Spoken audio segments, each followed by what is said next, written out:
Am I the asshole for kicking my husband out the delivery room? I was in labor for 26 hours and was in a lot of pain as I didn't take an epidural.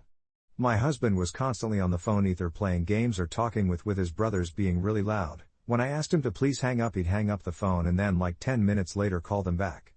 He really wanted to talk to them because his friends went on a boys' trip without him because I asked to stay back so he could be here when I went into labor. They were calling to tell him about how their trip was going. He apologized to them, blaming it on me being a nag. I was really annoyed and told him if he wanted to talk to his friend he could do that elsewhere so I can be in pain and peace.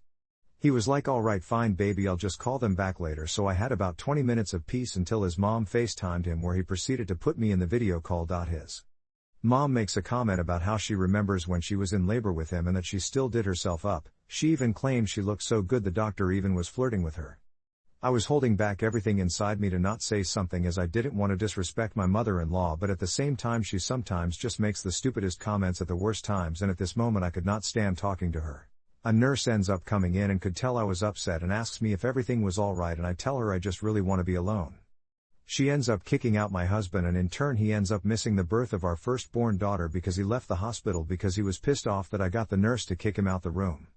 He refused to come see his daughter afterwards because he was angry at me for kicking him out. My mother-in-law, who did visit me in the hospital, wouldn't stop talking about how I'm such a bad wife for removing my husband from the room. When I got home he kept on bringing up how I ruined a moment of bonding with his daughter and how he could never forgive me for that. Am I the asshole for kicking my husband out the delivery room because he was making phone calls?